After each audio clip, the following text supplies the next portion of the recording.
Oh no, have you seen the calendar? No, what's up? It's Diversity Week. Yep, and we all know what that means.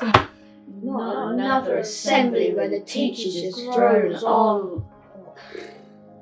Education, equality, empathy. These are the words that we started with a year ago when we began to talk about diversity and, sadly, discrimination with more intent. This time last year, our questionnaire suggested that many of us have questions about different types of discrimination and differences.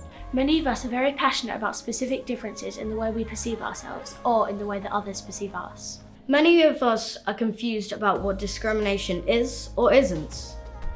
Some of us feel we don't talk about it enough, and some of us feel we talk about it too much.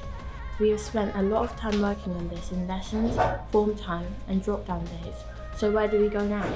The Equality Act of 2010 exists to protect people from discrimination, and we don't dispute that. But when we speak about diversity, we too often link it to the discrimination that some people demonstrate. Sometimes, when we speak about discrimination, we sometimes muddle between a simple disagreement over belief and an active intent to treat someone unfairly. And when we disagree, we often stop communicating. Or we over-communicate. How did that happen? We know that it is possible to respectfully disagree. The law doesn't tell us anywhere that we all have to agree anyway.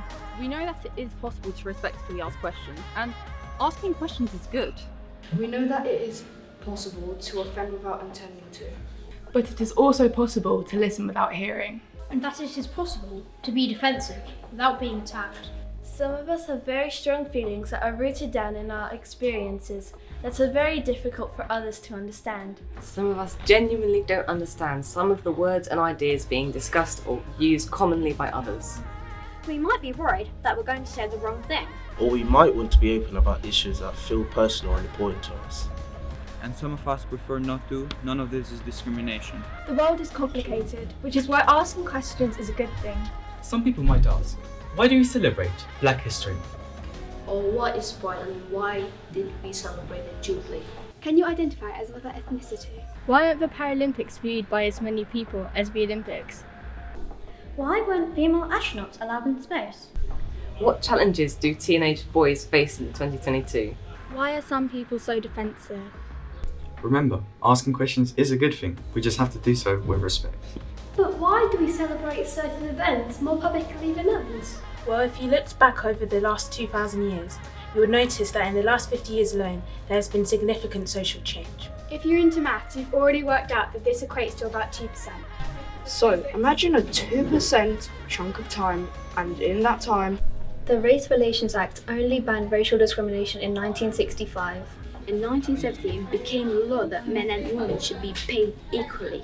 Did you know in 1988, schools weren't even allowed to teach some aspects of LGBTQ which are taken for granted today? The Disability Act was made law in 1995, preventing discrimination on the grounds of disability. The Gender Recognition Act of 2004 made law the rights of the trans community. And same-sex marriage was not made legal until 2013. These are huge changes. They did not come easily. Debates go on, and they always will. These laws and the Equality Act of 2010 recognise the discrimination and injustice faced by many people for many years. That is why there are certain events it is important to highlight.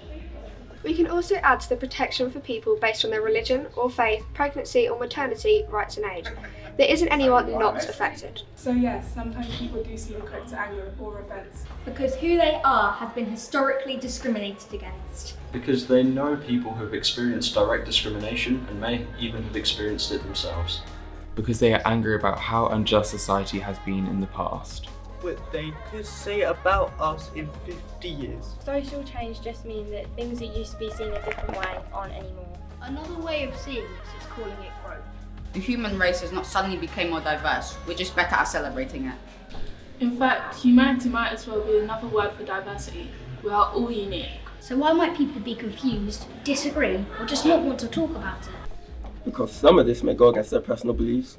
Because their parents were not taught certain things and are unsure of how to explain it now. Because they feel like they cannot do the right thing. Because it doesn't directly relate to them. Because they want to talk about other stuff. And that's okay, because remember, we are all allowed our own opinion. We just need to remember to express it for the right reason and in the right way at the right time. So listen to your friends and your classmates with respect. And listen with empathy. because the differences between us bring wealth and knowledge to our world. And maybe even more importantly, they make the unity we have as Gilberdians even more special. An English teacher once reminded me of a famous quotation: "You never really understand someone until you put yourself in their point of view, until you climb inside of their skin and walk around in it." Empathy means the ability to understand and share the feelings of another person.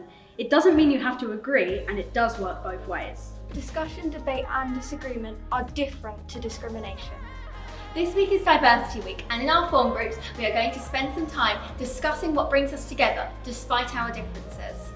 What unifies us despite our uniqueness? And finally, to enjoy the last few weeks of term. Good luck.